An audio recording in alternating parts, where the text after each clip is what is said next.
Something has changed in the body, not dramatically, not all at once, just quietly. Over the last few years, something has shifted. A stiffness in the morning that wasn't there a decade ago, a heaviness in the joints when the weather changes, a tiredness that arrives earlier in the evening than it once did and stays a little longer than you'd like. You have been told this is simply what getting older is, and somewhere along the way, you began to believe it. I want to gently push back on that this morning, not with promises, not with a program, but with something smaller. 7 habits, each of them quiet enough to fit inside the ordinary hours of your day, not added on top of your life, woven into the texture of what is already there. I think of an old man I watched once, someone's grandfather, moving through a room. He wasn't moving slowly because he had to. That was what struck me. He was moving slowly because he had chosen to. There was something in the quality of it, the deliberateness that I didn't understand then. I think I'm beginning to understand it now. This is quiet wisdom. Stay with me. I want to show you what he knew. 1. The gentle awakening. The morning begins before you are ready for it. The alarm sounds, and already the mind is running the list, the calls, the thing that didn't get finished yesterday, the thing that has to get done today. The body hasn't fully returned from sleep.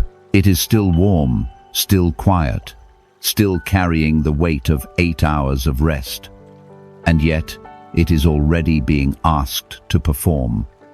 This is not the fault of busyness. It is simply what habit does. The mind learned long ago that morning means movement, and so the body follows before it has been given permission to arrive.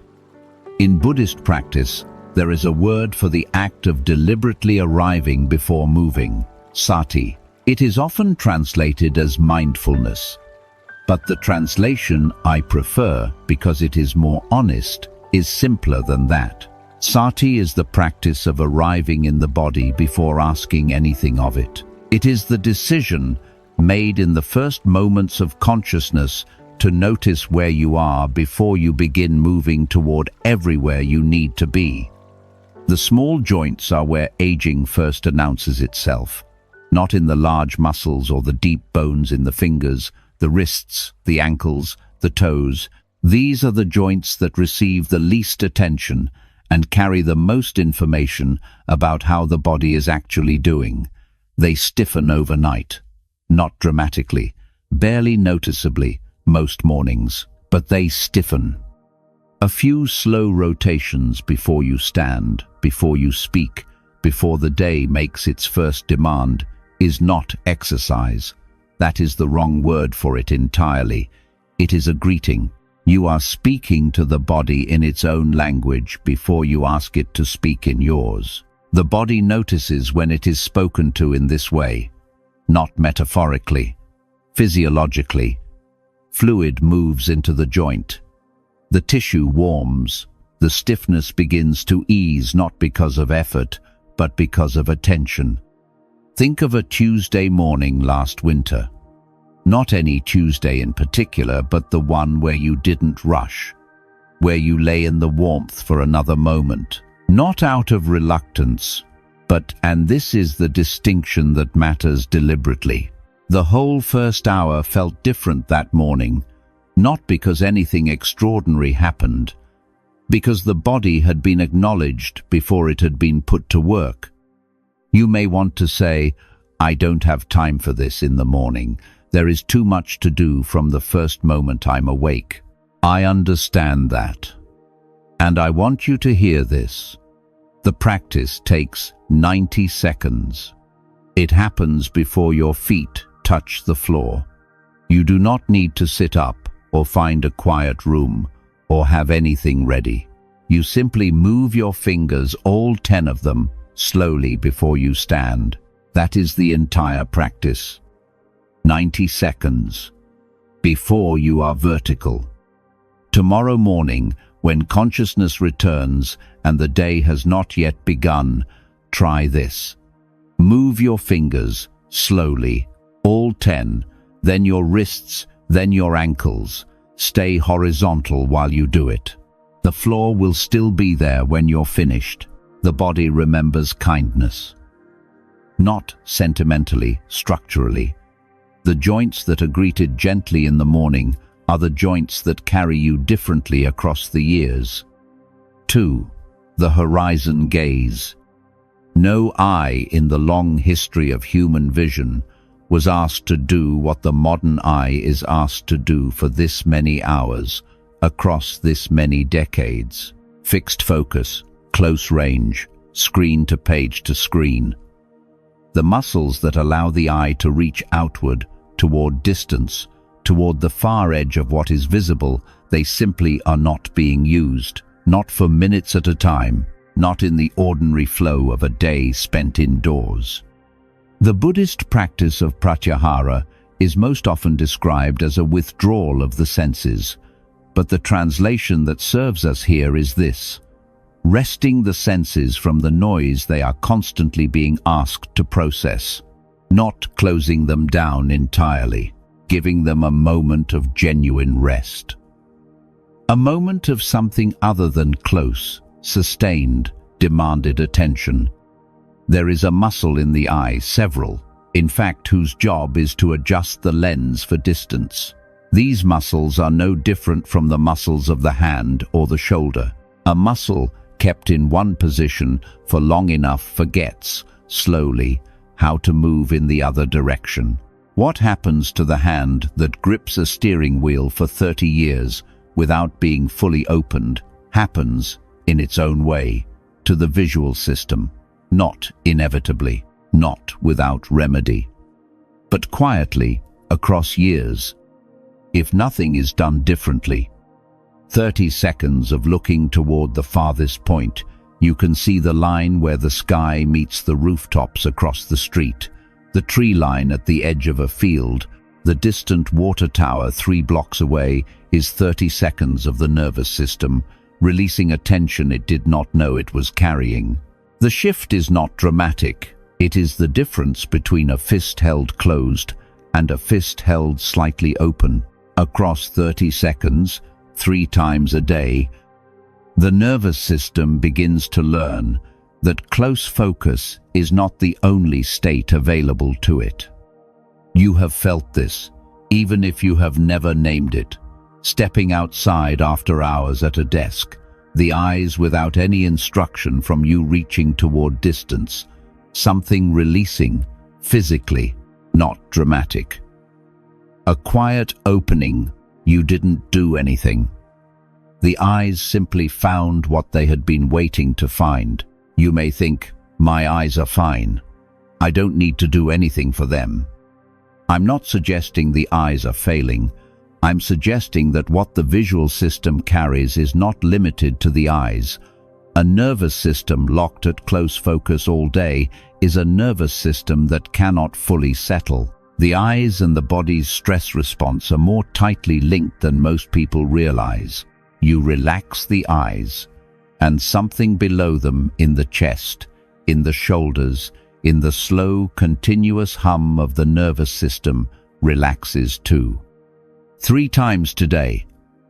Wherever you are, at the window, at the door, in the parking lot, find the farthest thing visible, hold it for 30 seconds, don't do anything with it.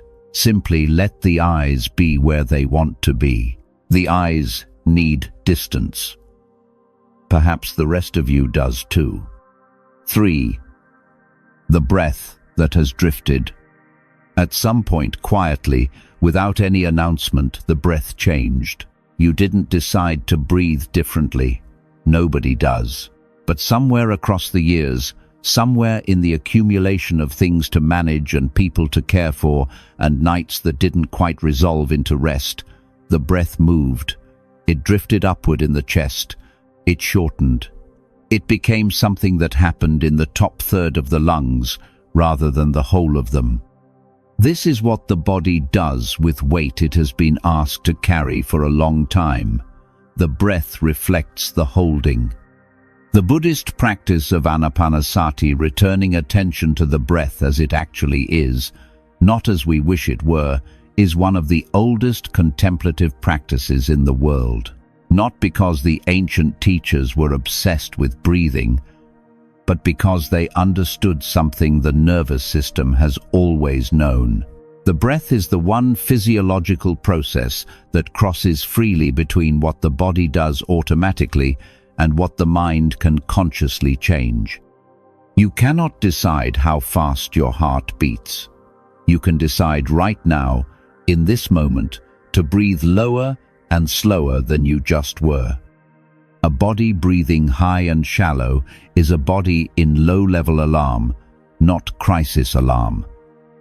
The heart rate sits slightly elevated. The muscles stay slightly braced. The cortisol never quite returns to baseline. It is not dramatic. It is the difference between a door held slightly open and a door that is fully closed. Over years, that sliver of open door, that persistent low hum of physiological alertness, is what the body ages under. Not dramatically, constantly. A body that returns to slow, low breathing several times across an ordinary day ages under something different. Not the effort of breathing exercises, not the discipline of a practice, simply the habit of noticing, a few times a day, that the breath has drifted high and allowing it to fall. You know the moment at the end of a hard day when you finally sit down, finally stop, and the body produces, almost involuntarily, that long exhale, that release, that sound. You didn't do it consciously. The body did it because it finally had permission. What the body is asking for is simply more of those moments, not hoarded until evening, distributed across the day, in small quantities, wherever you happen to be standing. Now, I want to be careful here, because breathing exercises is not quite the right phrase for what I'm describing, and I don't want to lose you to something that word brings up. This isn't an exercise. It is a noticing. 3 breaths, lower than the last 3, slower than habit would have them. You do not need to time them, or count them, or sit still to do them. You can be standing at the kitchen counter. You can be in the car, waiting for a light. Once this morning, once this afternoon, notice where the breath is. If it is high and tight, let it fall. 3 breaths. Then continue your day entirely unchanged. The body has been waiting for permission to exhale. It keeps waiting until that permission is given. 4. The foundation underfoot. The feet are the most ignored part of the body. Every day, from the moment you stand until the moment you sit down for the last time before sleep, they are enclosed. Shoes from morning to night, asked only to carry weight and nothing more. No grip, no spread, no true, wide contact with the ground beneath them. This does not announce itself as a problem. It simply proceeds quietly, across decades as a narrowing. In Buddhist practice, the feet on the ground are the most basic anchor of presence. Before the breath is settled, before the posture is found, the first question asked is the plainest one. Where are your feet? Are they actually touching what they stand on? Most of us, most of the time, are standing on floors we have never actually felt. There is a tree that grows in poor soil. I have watched them in the hills, whose roots cannot spread in the direction of the slope. Given enough time, it begins to lean, not dramatically, not all at once, but consistently, in the direction the roots cannot go. The lean begins at the base and extends upward through the whole structure. The tree does not know it is leaning. It simply follows its foundation. The feet are the roots of the human body's balance, gait, and posture. When they are kept enclosed and narrow for years, when the toes are never asked to spread, the arch is never asked to respond, The soul is never asked to feel the lean begins, not in the feet themselves, in the knees, in the hips, in the spine, in the way the body distributes its weight over a lifetime of walking on floors it has never touched. A man who spent that first moment at the end of the day when the boot comes off and the foot touches the floor and spreads, slightly, involuntarily, the toes uncurling, the arch releasing, the heel pressing flat and wide, the body recognizing something it was not allowed to do all day. That recognition that spreading is not comfort. It is the body returning to its actual shape. You may say, "My feet hurt. Going barefoot is not an option for me." I'm not asking you to walk barefoot. I'm asking you to give the feet 5 minutes, seated, in a chair by the window, with nothing required of them except to be free, to spread, to feel the floor beneath them, without the architecture of a shoe deciding the shape they are allowed to take. Tonight, when you sit down after dinner, take your shoes off, press your feet flat against the floor, spread your toes as wide as they will go, hold it for a moment, feel the ground. The body needs to know where the floor is, so does the person inside it. 5. The body you have been fighting. There is an exhaustion that has nothing to do with how much you slept. It comes from the relationship with what the body is doing, not the body's condition itself. The stiffness in the morning is one thing. The frustration at the stiffness, the grief at what the body once did without effort. The quiet arithmetic of comparison, what it was, what it is now, what it might become. This is another thing entirely, and it is heavier by a significant margin than the stiffness itself. The Buddhist word for this particular kind of weight is dukkha, the friction that arises when we hold tightly to something that is already in the process of changing, not the change itself. The holding, the grip around the change. The body aging is not the source of the suffering. The insistence that it should not be aging, the daily, exhausting refusal of what is where most of the weight lives. What if the body is not declining? What if it is simply honest? What if the stiffness that arrives after sitting too long is information, the body saying, "This position has been held long enough, I need something different now"? What if the ache in the knee on cold mornings is not a betrayal, but a report? What if the body has been speaking clearly for years, and the only problem is that we learn to hear it as complaint rather than communication? I think of a man who had a knee that always ached on cold mornings, not dramatically, just present. Every October, every November, the same ache. And for 30 years he dismissed it, pushed through it, called it nothing, because he had things to do, and a knee that ached was not one of the things on his list. The body was patient. It sent the same signal, October after October, in the same language, with the same patience, until one day the signal changed, because the body had run out of patience for being dismissed. It had never been trying to stop him.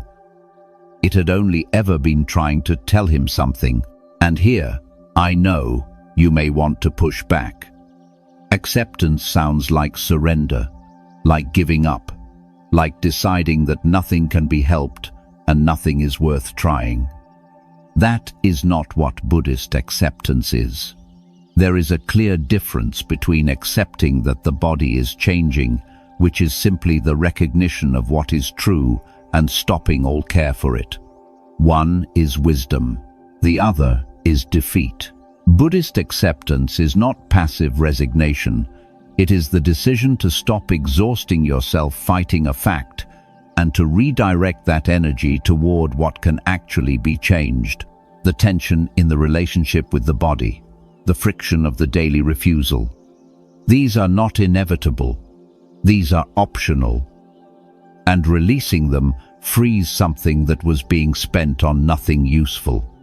The next time the body sends a signal, stiffness, fatigue, a joint that is asking for attention, Try this. Before the first reaction forms, pause. Ask, what is this telling me? Not, why is this happening to me? The body has never been the enemy. It has only ever been trying to bring you home. 6. The unhurried hand. Modern life has trained the body to move fast. Not in the large, visible ways, in the small ones. The ones that fill the hours between the moments that matter. The cup set down on the counter without thought. The door closed sharply. The drawer pushed shut with the hip. The body lowered into a chair in a single, uncontrolled movement, dropped rather than placed. These are not meaningful actions. They are the actions that make up most of a life. And they cost more than most people realize across the years of their accumulation.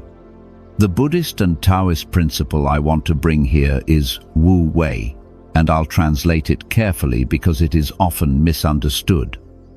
Wu Wei does not mean slowness for its own sake.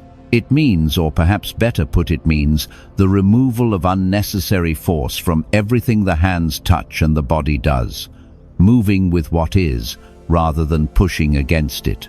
Action without the excess that habit adds to action. Imagine a craftsman who has worked with wood for 50 years.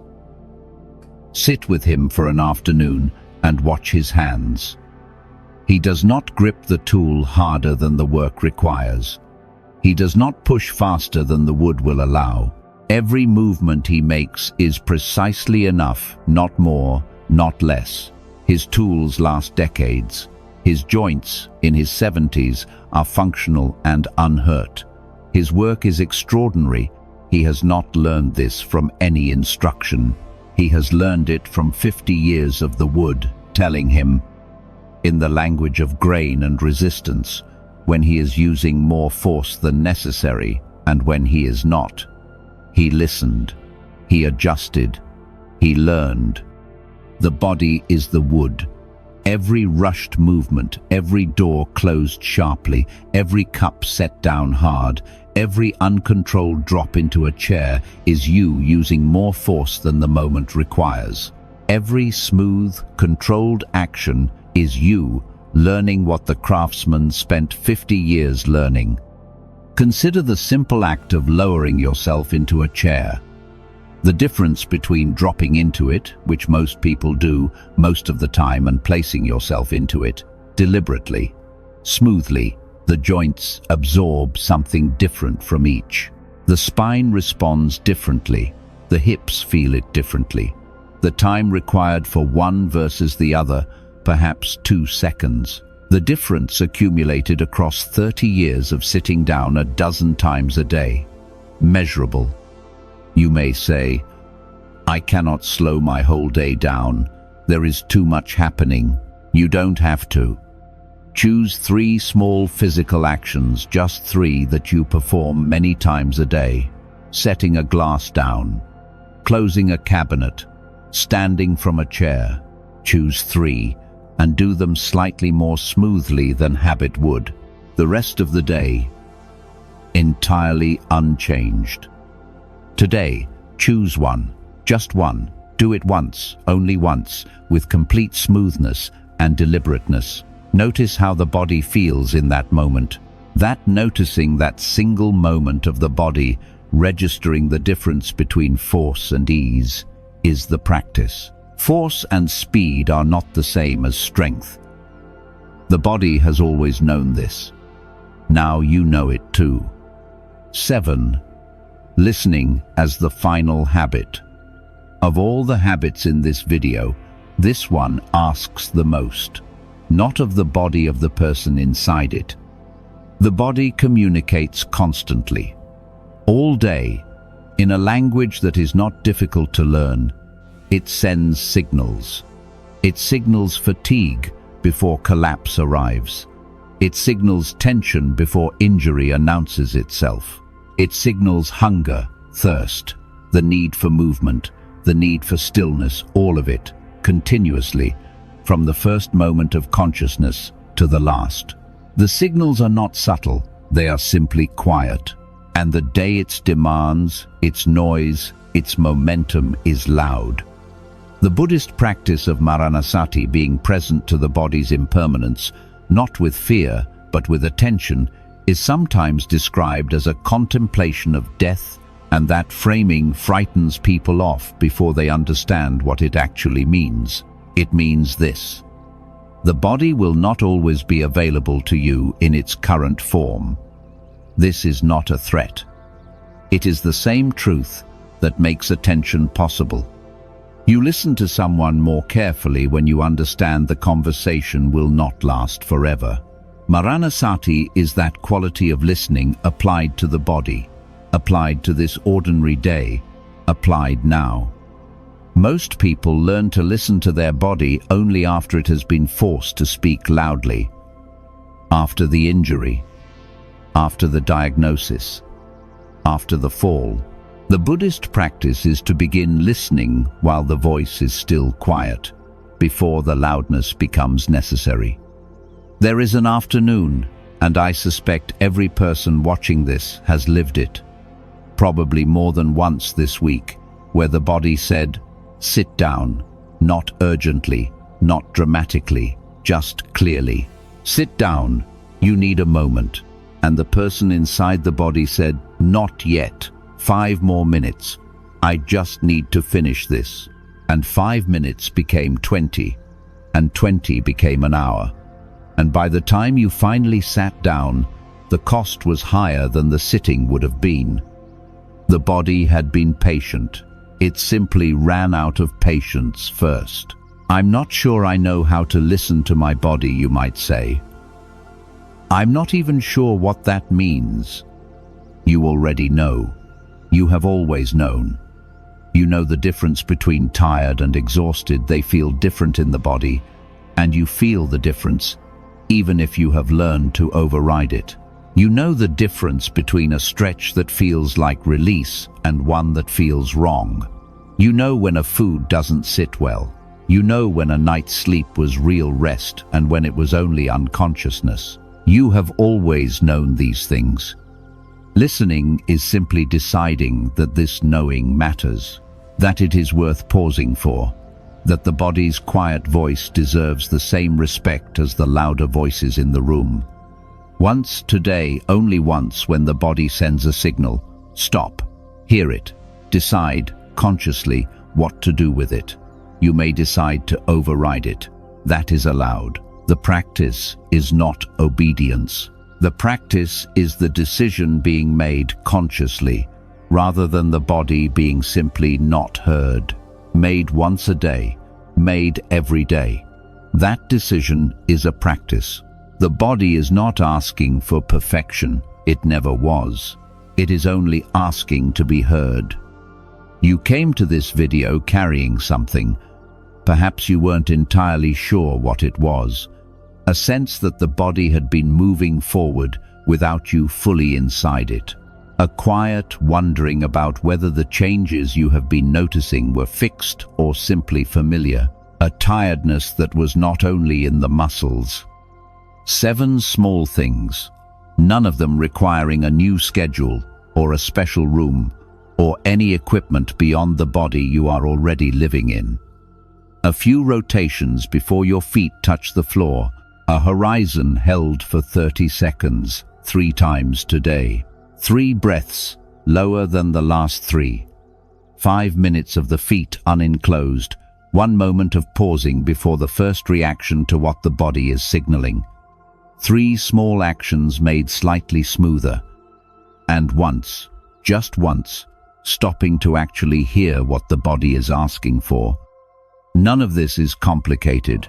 The difficulty is not the practice. The difficulty is the belief that the body stopped deserving this kind of attention somewhere along the way. It didn't. It never did. Tonight, before sleep, try this. 1 breath, lower than usual. And then, just for a moment, notice the body in the bed. The weight of it. The warmth of it. The quiet rise and fall of it. This body carried you through today. Every appointment, every task, Every small thing that had to be done and was done, it carried you through all of it, without asking for much in return. One moment of acknowledgement, that is not much to give back. If this is the kind of space you want to return to, a place that walks beside you rather than tells you what to do, please subscribe. Stay. There is more here. And if something in today's video opened something that had been closed, if one of these 7 habits felt like something your own body has already been asking you for, please leave a like. It is a small thing, but it tells me that something landed. If you know someone who is moving through their days too fast and too hard, who has stopped listening to the body's quiet voice, share this with them. You don't need to explain why. Simply send it. And in the comments, I would like to know, which of these 7 habits felt most like something your body has already been asking for? Tell me below. I read everyone. Between one breath and the next, in that small, quiet interval that has always been there is more room than most people realize. You have always had access to it.